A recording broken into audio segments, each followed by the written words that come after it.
This is the primal scream of a dying regime. Pray for our enemies, because we're going medieval on these people. You're just not got a free shot on all these networks lying about the people. The people have had a belly full of it. I know you don't like hearing that. I know you try to do everything in the world to stop that, but you're not going to stop it. It's going to happen. And where do people like that go to share the big lie? MAGA media. I wish in my soul, I wish that any of these people had a conscience. Ask yourself, what is my task and what is my purpose? If that answer is to save my country, this country will be saved. War Room. Here's your host, Stephen K. Bannon.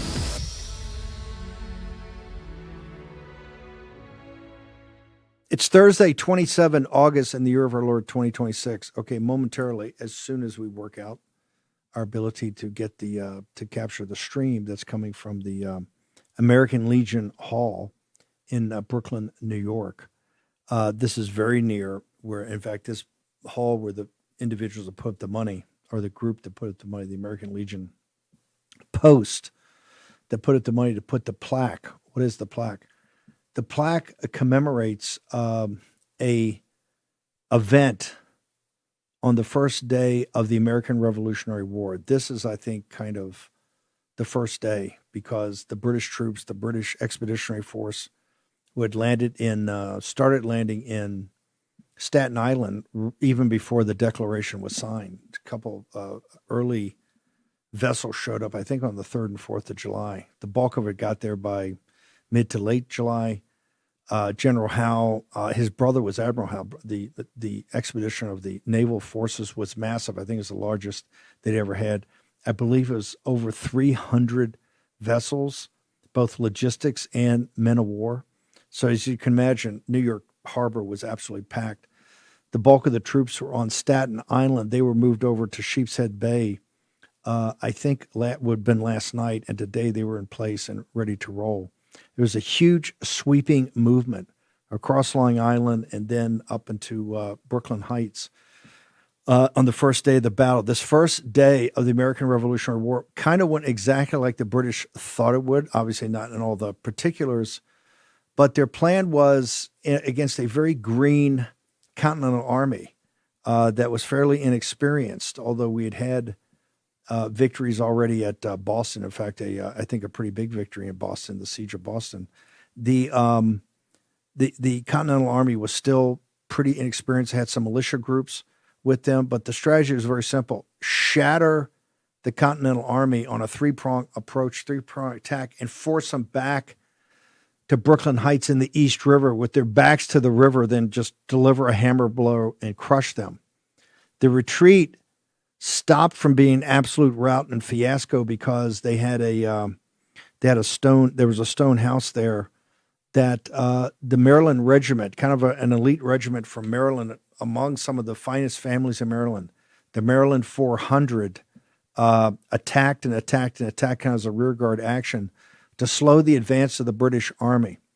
In slowing that advance, they gave enough time for the Continentals and the militia groups to reform their ranks and to make sure they didn't get the crushing blow that day. And so this was a historic moment. Now, we don't really know. It's very close to this American Legion Hall we're going to go to. Patrick K. O'Donnell, who's been on this show and been with me at Breitbart for, I think, on over 10, 12 years of doing the combat histories of different, we do Memorial Day, we do 4th of July, we do Christmas. Patrick K. O'Donnell, who really got inspired 16 years ago when he made a trip and with Willie Buell. And if you remember the last 600 meters, Colonel Buell is one of the stars of that movie about the battles of Najaf and Fallujah. He went there on one of these exercise, or people go on these trips, these expeditions where they go to battlefields and kind of walk battlefields. Well, a lot of people don't know one of the most important battlefields in the country is in Brooklyn, kind of in downtown Brooklyn today. Of course, other is when they crossed over to be in Manhattan. And so in the first days of the war, and this is really the very first days of the American War of Independence, Buell took him, walked him, and he saw the plaque. There's a little plaque there, I think on a wall next to a pub, and it talks about the Maryland 400.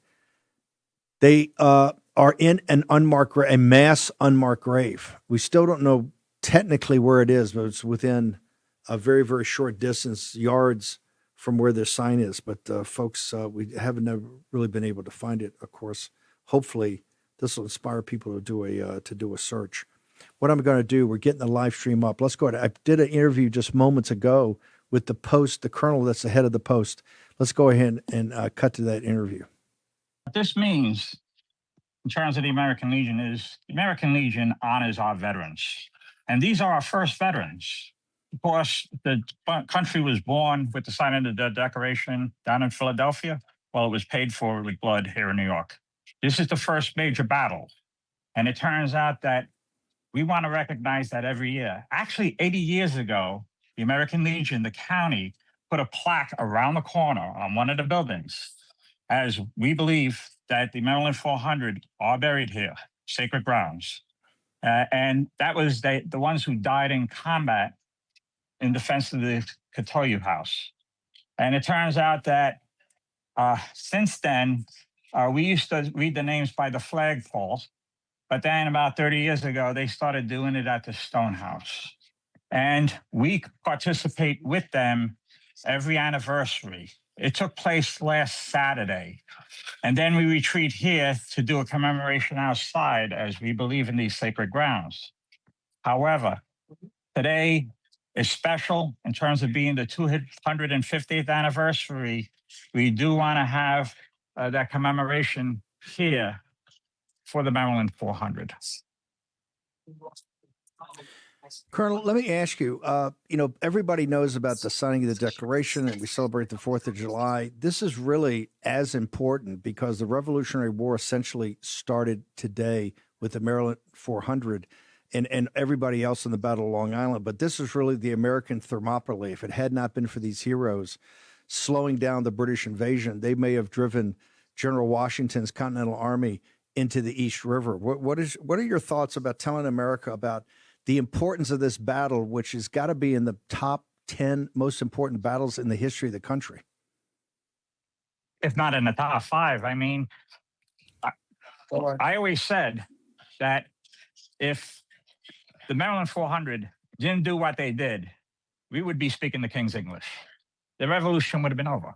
So that's the uttermost importance in terms of the importance of this particular event and group, the Maryland 400. Absolutely. Can you tell us a little about the Legion Post? Can you tell us your history, how it was named, the hero it's named after from World War II? What's the history of the Post there in Brooklyn? It turns out that we got put in for the charter in 1947. And then we ended up getting our charter like in about 1953. And this building itself in the mid-50s. This was an old church. I always joke that, it's full of spirits. And of course, we do have a bar. But it is important that this particular room, we do conduct our meetings. American Legion has 4 pillars, like I said, veterans. And then we have Americanism, national security, children and youth. And a lot of my decisions, if not all my decisions, are based on those pillars. And again, talking about the Maryland 400, that's what we do.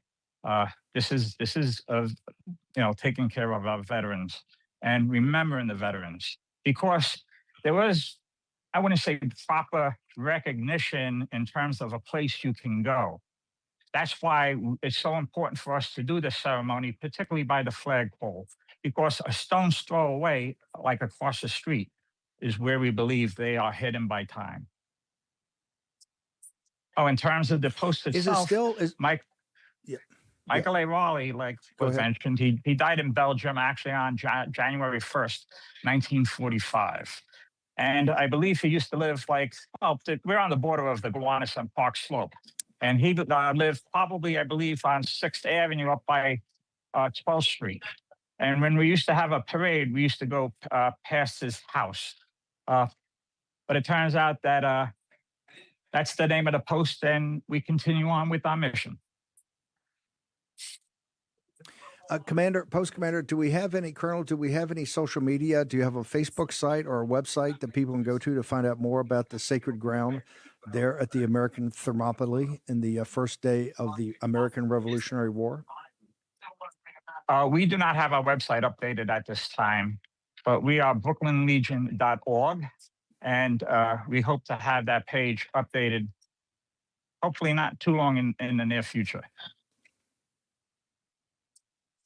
Thank you, sir. So that is Appreciate you, and thank you for doing this tonight. brooklynlegion.org. You're more than welcome. Thank you, Colonel, and thank you for letting us participate tonight.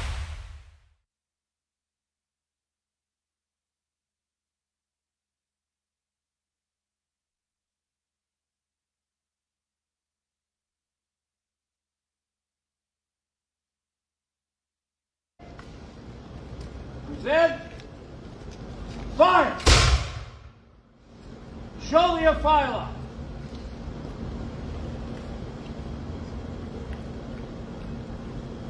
Secure your arm. Shoulder up.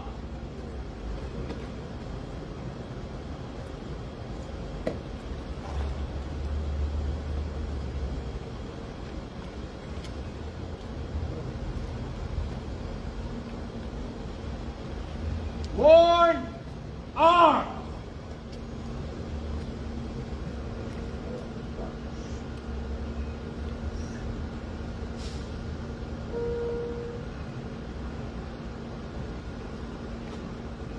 Shoulder arm. I almost returned the best thing I've ever bought.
Hey, if everyone would move their cover for prayer.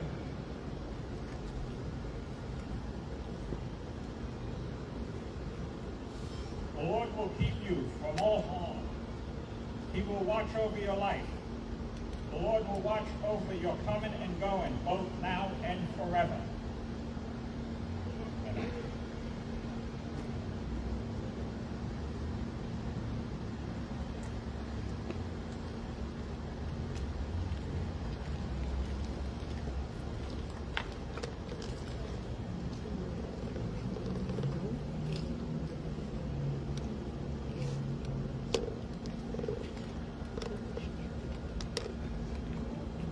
Thank you all. That concludes this portion of the evening's program. I would like to hand the mic off to Mr. Chairman. Okay, thank you. Everybody, please, let's come inside. We're now going to hear from Mr. O'Donnell. Come on inside. This time you guys can have a seat. The memorial service is over. Thank you very much. Come on inside. Everyone take a seat.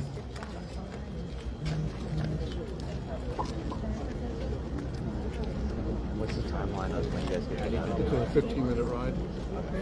7:30 is the event. The funeral. You got it next year.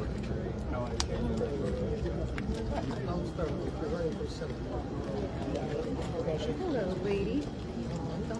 Oh, Roy. That's Tom. Right over. He just walked in. The elite fighting force of the Americans. So please, without further ado, listen up, and then after that, we'll serve some food and hear from more of our guests. Patrick, come on up. Thank you. It's an honor and privilege to be here today.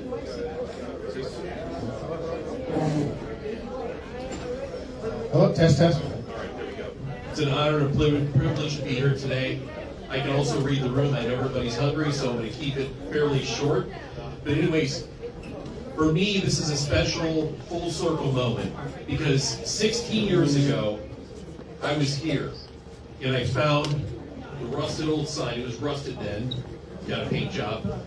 But I was here with the battalion commander I was with in Fallujah. And it's a special thing when you go to battle with somebody and you walk the hallowed ground with them. And for me, it's a miracle that I was on the stage live. I was a combat historian with 3-1, and we saw some really hard combat. The book I wrote on that, it's called We Were One. It's about 8 best friends and only 3 survived. It's on 3 Commandant's reading, professional reading list, required reading. But that day, we met at Greenwood Cemetery, and we walked down the alleys of Brooklyn. We went up to Greenwood Cemetery where they first did battle, then came down here, found the rusted old sign, and I looked up and saw 256 Continental Soldier Maryland heroes, and I said to myself, where are they buried, and what is their story? Nobody had written a book about it at that time, and I wanted to know more. I wanted to know what the story was behind that sign and who those men were. And that story begins on a wintry day in 1774, where men of honor, family, and fortune came together to form the Baltimore Independent Cadets, or the first Baltimore Independent Company. They wanted to defend their fellow colonies at 48 hours' notice. They put their fortunes on the line. The best money, the equipment that they could buy and training, they trained for months. But their first combat would be here in Brooklyn. On August 26th, last night, 250 years ago, the battle begins outside of the Western Gate at Greenwood Cemetery at the Red Line Inn at that time, where British scouts were probing the American lines, and they came across the watermelon patch behind the Red Line Inn. And the first shots were fired by Edward Hand's riflemen. They repelled the scouts, and then the Battle of Brooklyn unfolds. The bulk of Washington's army is out on the Kiwanis Heights, Greenwood Cemetery location, but what was going on was a giant flanking maneuver. There were 4 passes. The 4th pass was only guarded by 5 horsemen. They were quickly apprehended, and Lord Howe and Henry Clinton went through the Jamaica Pass in a giant flanking maneuver. And it was at this point in the morning that Mordecai Gist of the Maryland 400, who was the major at the time, the second in command, is rousted by the shots that are fired. And they move towards Greenwood Cemetery, Lord Sterling, and all the men. And it's here that they do battle with General Grant and his 4,000 men. And they hold their ground at Greenwood Cemetery. But for hours, Cornwallis's group and Howe's group are going through Jamaica Pass and flanking the American position. And it's here, to their utter horror, that they realize that they are being surrounded, and they have to fight their way back to the Stone House, which is a few blocks down the road. And it's here that they do battle. They have to fight in files. Their companies are separated, and it's utter chaos. And it's here that the American Revolution is at a pivotal point where all can be lost. The British have overwhelming force, and if they are able to attack the fortifications in Brooklyn Heights with the combined wings of their armies, they can destroy Washington's army right then and there, potentially capture Washington and end the Revolutionary War. But here, Lord Sterling gathers 5 companies of Marylanders, and they make an epic series of bayonet charges at the Stone House that is occupied by Cornwallis. This rear guard action allows the bulk of the American Army to flee and escape through Guanas Creek and the Milk Pond and get to the safety of the American lines, the perceived safety. Because what happens is it's an hour more precious in our history than any other, as a contemporary historian would say. They bought time, precious daylight, because it would be very difficult for the British to mount a night attack, even with their experienced army. But that stand will save the United States and the Army. But they are not safe, because the Army is surrounded by 20,000 men in its front. The Royal Navy occupies New York Harbor. The East River separates Brooklyn from Manhattan in safety. And it's here that there's a massive nor'easter that pelts both armies as Lord Howe digs in and conducts siege lines. But Washington has to decide what to do, fight or retreat. At the Four Chimneys, which is a mansion in Brooklyn, he gathers his men for a council of war, and they advise that he withdraw. But that is one of the most impossible and difficult operations in military operations, is to escape from an enemy that's in front when they also control the river and the waterways. And it falls upon the shoulders of John Glover and the Marblehead Mariners to gather all of the boats on August 29th to conduct a miracle. And with only hours to spare, they bring the boats together. They're told initially that they are going to attack the British lines because they know that secrecy is a must. A single person that blows the operation, the British will pounce. And that night, nothing is working for the Marblehead Mariners. The tides are wrong, the wind is wrong, but somehow they keep going. They try to find Washington to call off the operation. It fails. They can't find him, and it pushes forward. The tides change, but it's a race against time to somehow save the army, because dawn is coming. They have to make 12 trips back and forth against this raging torrent, the East River. But dawn is coming, and it's at this point that a providential fog sets in and screens the movement of all of the boats. And they were able to bring off the army to safety. And that is just the beginning for the Marylanders, the Marbleheaders, and the Riflemen of an 8-year-long war. These men will fight in both the North and the South. The Marylanders will fight 8 years of war, and they will help win the American Revolution in the South. One soldier that was with them had a diary that recorded every day's march. From 1780 to 1783, he recorded 5,000 miles on foot of marching and fighting, and somehow surviving. But that's about the spirit of these men. They were fighting for liberty and freedom, for an idea. And that's why it all matters, because they saved our country that day, and it's these founding principles which will save our country now. It's time to bring the 400 home. Thank you very much.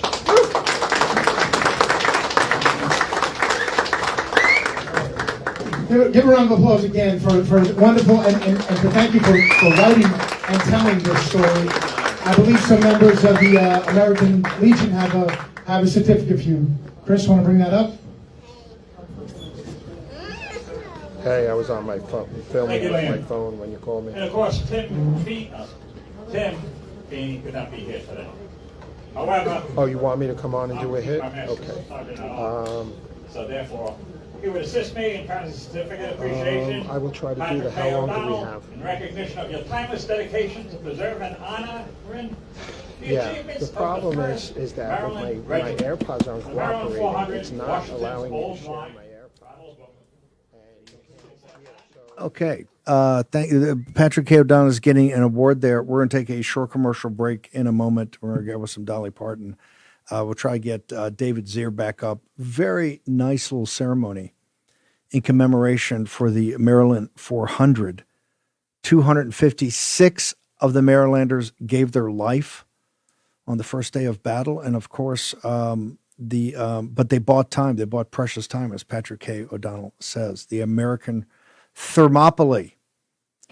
might remember the original Thermopylae. It was the Greeks versus the, wait for it, the Persians who were coming to attack Greece. So the West has been dealing with the Persians for quite a while.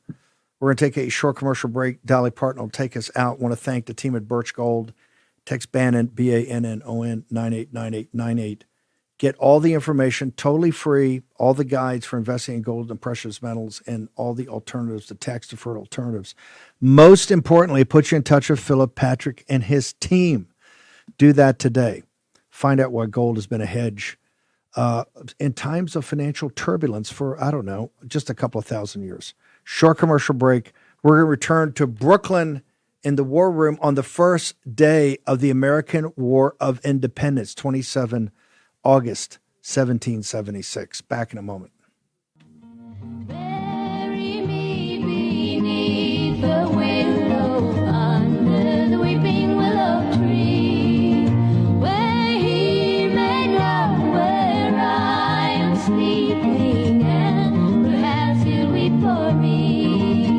Tomorrow was our wedding day, but where, oh where can he be?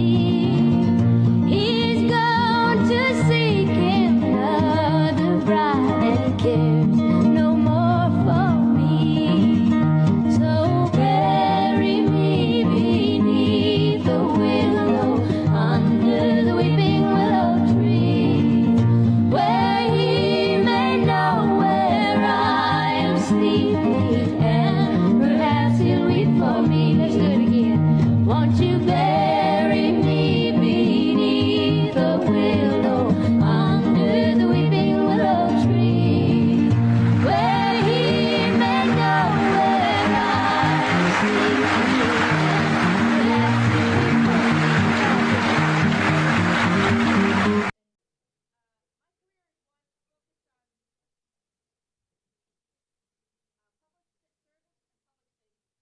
me. War Room. Here's your host, Stephen K. Bannon. Want to thank, obviously, all the time our sponsors that are so supportive of doing this. Of course, Real America's Voice, the entire crew in Denver, and David Zere and everybody. Let's go back out to the American Legion Post. David Zere is live. He's outside. David, it was a very touching and moving little ceremony they had out there. Just take us back to it one more time. I know you being a New York City guy, you've got to be so proud today that the kickoff to the American War of Independence really started today, post July 4th. Obviously, we had Lexington and Concord, we had Boston, but this is where the British were coming, and we're not going to, 32,000 combat troops, 300 warships and/or logistics ships. They were there to take New York and not give it up. David Zere, your thoughts and observations on today? Yes, Steve. This is a diamond in the rough here. Park Slope / Gowanus, right? The British came in. The Maryland 400, and we'll let Patrick O'Donnell go into that more, were stationed here. They helped defend our troops. Over 250 guys died. A lot were captured that day when the British troops, I think they flanked us and came up, and we really had no shot at defending our position long term here. We lost a lot of guys. A lot of guys were taken prisoner and starved on the ships, I believe, in New York Harbor and other. But this was a memorable experience here, as they have the American Legion Post 1636 here with Commander Hardy, Lieutenant Colonel retired Hardy, was really great. And he came outside here into this courtyard behind us. And, normally you hear gunshots in Brooklyn, but not from a musket rifle. And they presented arms, and they saluted the flag, and a couple of shots were fired off. And there was a moment of silence, a prayer also as well. And you see in the video here, a pretty spectacular. He loaded his musket and fired 3 shots. And inside, General Washington addressed those in attendance here. But, this is great stuff. Like, every school should have their kids come here and experience something like this. They do this every year. Supposedly, there is a mass grave here somewhere in Brooklyn. You know, I'm in the building business. The builders I represented used to come across arrowheads and artifacts, but never muskets and rifles and bayonets, right? And this was a bayonet charge that defended our troops. They went after the British, and they saved our original American army. We may not be a country today if they didn't take that stand here. Very special day. No, Colonel Hardy, I think, said it best. If they hadn't taken that stand very well on the very first day of the battle of this war post July 4th, we could ended up speaking the King's English. We're going to play, by the way, the little summary in its entirety. So, Denver, just hold it for a second. I want to, David, do we have a sense geographically where you are right now in Park Slope, Gowanus, where the potential mass grave? There's 256 combatants who were killed. The captured were taken to Brooklyn on those horrible ships, prisoner warships that Matthew Taylor and Vince Haley and others, did the tremendous statue down at Freedom Plaza to commemorate that, because the story of the Brooklyn really concentration camps, floating concentration camps, where I believed 18,000 colonials died, which was, I think, 2 or 3 times what the actual combatants killed in action were. Does anybody have any idea? I know the plaque is nearby, but does anybody have any sense of where the mass grave is, about where they were actually buried? I don't have that information. It's in the area here, but I do know that the Stone House was down on 4th Street. We're on 9th Street right here. And it's only a few blocks away where that stand was made also as the British entered that watermelon patch. It's just an incredible story here that rarely gets told. I bet if you asked the 2.8 million Long Islanders plus Brooklyn and Queens, they wouldn't even know about it, And again, the largest and first battle of the American Revolution. Maybe Patrick O'Donnell can throw some more light on that for you. We're going to go to Patrick in a moment. Just hang on a second. Let me ask you, geographically, how far as the crow flies are we from Brooklyn Heights in the East River from where you stand right now? You're just several blocks away. I think, say, less than an eighth of a mile. The East River is here, and they cross the East River at night. This is not a calm waterway. You have currents ripping through there, 7, 10 knots. The weather was miserable. There were thunderstorms, I believe, that day, according to historic accounts that I've read. George Washington took advantage of it, and the fog helped conceal the boat that brought over men and weapons and and they were able to stage that escape in the middle of the night. And it's right here. It's a stone's throw. So that will take place on Saturday. It was a couple of days, but today on the first day, it shows you how close they got to actually rolling up the army. They were that close, and it shows you how necessary in that to buy a few precious hours, 256 men gave their lives. Okay, what we're going to do now, David's here. By the way, David, what is your social media? You're going to be our anchor for everything on the 25th anniversary of 9/11. And as I tell people all the time, nobody off the top of their head can give you more information about the radical jihadists trying to take over New York for 10 or 12 years leading up to 9/11 than David Zere. David Zere is going to be anchoring all our coverage that day. He'll be in the field down there as we commemorate A Real America's Voice, the 25th anniversary. What's your social media, David? Yeah, thank you, Steve. At Dave Zere on X, and David Zere on all the other socials. And really appreciate you having me on. What do you mean? Tremendous. You did such a great job down on 4th of July when we had the greatest naval armada, kind of modern, pulled together. Okay, let's go ahead. I want to replay the commemoration of the event they just had, and we're going to get on Patrick K. O'Donnell. Present. Fire. Shoulder your filer.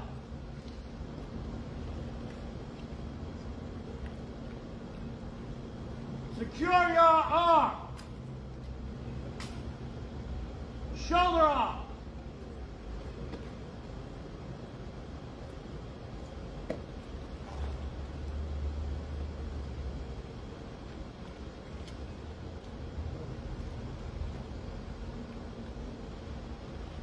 Lord, arms.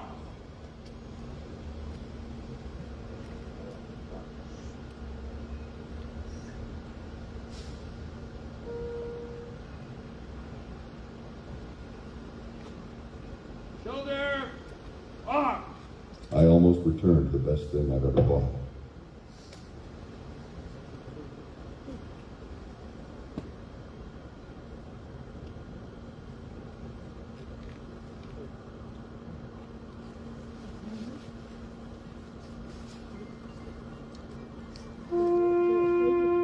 Sit.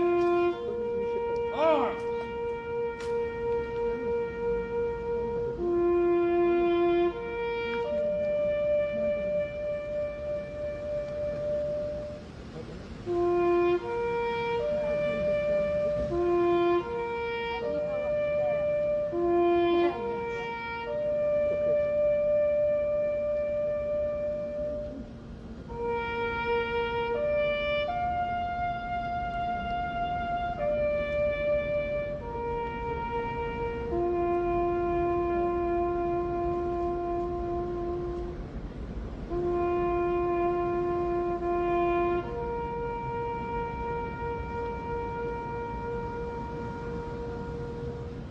Shoulder, arms.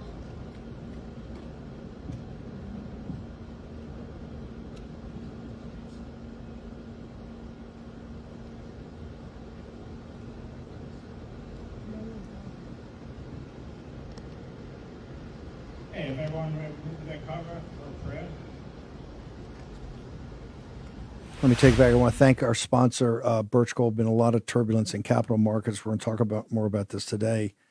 Obviously, the economic war, and there's supposed to be some announcements tomorrow on the economic war against the Persians. We'll see if that takes place or not, but there's supposed to be some discussion. As you heard John Solomon earlier, she has already said how unacceptable the economic war is. Find out what the impact's going to be on you and your family and your country. Birchgold.com/Bannon, end of the dollar empire. It's all free. There's no obligation. You get to talk to Philip Patrick and the team, and you can immerse yourself in information that's important just to know how the world works. Most importantly, kind of put you in as an insider, be able to think through the pattern recognition that's driven the value of gold from, I don't know, $1,000 an ounce in the first year of the Biden regime until what, $4,700 a day. It's not the spot price of gold. That is not it. It is the pattern recognition of the conversion factors that drive the world central banks to buy gold in record rates. You can understand that all. It just takes a little effort. Information's out there. Birchgold.com/Bannon, end of the dollar empire. Study it. You got any questions, you go to Philip Patrick and his team. Patrick K. O'Donnell. Is Patrick K. O'Donnell with us? Patrick, very poignant little ceremony today. Great talk that you gave. Like I said, I said it was probably in the top 10 battles in American history, and the colonel corrected me and says, "Hey, Bannon, I think it might be top 5." What say you, Patrick K. O'Donnell? Maybe the top. It's definitely up there in the 1 or 2 range. It's amazing how close. I don't think there's ever been a situation where the United States could have been lost entirely. There's a second, the second Battle of Trenton is another close one where they could have split the army in half and destroyed it. But here, a British victory could have been total, and it would have ended the American Revolutionary War. It's an extraordinary battle that few people know about, and today was so special to be able to commemorate these men that fell at this day 250 years ago that saved our country, and the fellowship here. This is extraordinary. You've been doing this with me, whether at Breitbart Radio or over the Breitbart website, and or here at SiriusXM. We had Breitbart Radio News there, and on the War Room, I don't know, for about a dozen years. Talk to me about the journey your journey on this book, Washington's Immortals, which you're really the first one to do a detailed kind of biography of the regiment, and specifically this battle that you really brought to light. What is your personal journey on this? This has been such a personal journey, Steve, because 16 years ago, almost to this day, this month, is when Willie Buell and I walked this ground. We found the rusted old sign only a few yards away from me at the Michael Raleigh American Legion post where we're at now. And it struck me that was such a powerful moment. I wanted to know who these men were, why, what the sacrifice they made. And yet their remains are buried somewhere here under a sidewalk or under a building. We don't know. I mean, and many were captured, but granted, there were scores of men that were killed this day 250 years ago, and their remains have still not been brought home. I wanted to know that story, the enduring mystery. I wanted to solve that mystery. And that was the journey that began, and it was a difficult one. My publisher didn't even want to touch the book. They wanted me to write only World War II books. That's a sort of a miracle in and of itself. I had a new publisher, and eventually, we sold hundreds of thousands of copies of Washington's Immortals. It's been really a tremendous journey to be able to connect with the families of those men that are still out there. And I spoke at the Maryland State House, where Washington resigns his commission in front of all of the officers of the Maryland line. One of the most extraordinary and important moments in American history, where George Washington, who could have been a dictator or king, resigns his commission and gives back power to civilian control. It's all tied together of the freedom, the ideals of freedom and liberty that these men who gave up everything, including their lives, their fortunes, to for a nation that had just been born only a month earlier. They sign the Declaration of Independence in their own blood, and they save our country. Real quickly, we only got a couple of minutes. I want to talk about the new book. When can people get that? When's it going to come out? The new book will publish on the Marine Corps birthday on November 10th. It's called Revolutionary Snipers, and that book has a connection with this story too. It's at the watermelon patch that I mentioned at Greenwood Cemetery on August 26th. That night, it's Edward Hand's Revolutionary Snipers that repel the British Scouts. And the largest battle up until that point of the Revolutionary War begins in the watermelon patch with these men, and they play a key role in the entire Revolutionary War. It's only a few months later that 25 of these men will hold off 3,000 or 4,000 British troops that land at Throg's Neck. And it's there that they repel a British invasion and save Washington's army. And they do it over and over again at the Second Battle of Trenton, at the Forage War, at the Battle of Saratoga, Cowpens, Guilford Courthouse.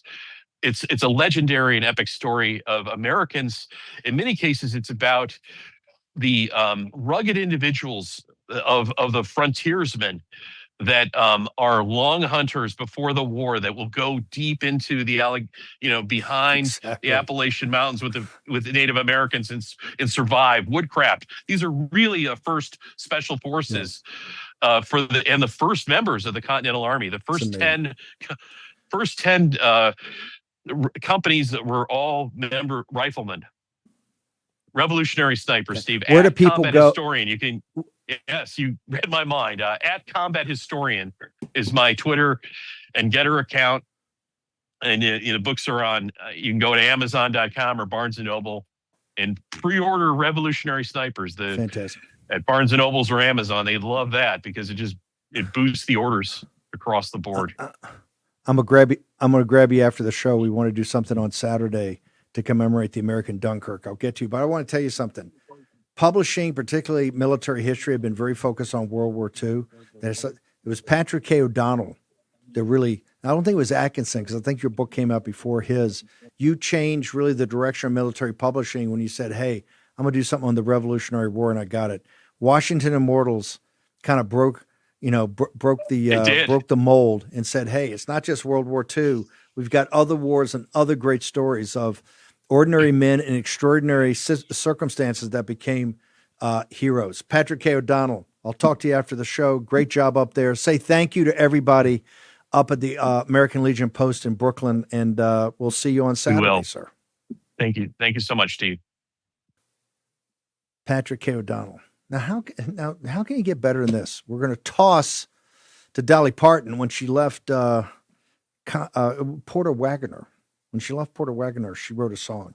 Here's that song, an American classic. We'll be back at 10 a.m. Eastern Daylight Time tomorrow morning when you will be back in the War Room. A song for you now that I wrote. This is a song that I had out a few months back, and hope maybe you might enjoy this one. In everybody's life, there's a special person that you love more than you love anybody else. This is a song about that special person in my life. It's called I Will Always Love You.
And I wish you joy, and I wish you lots of happiness.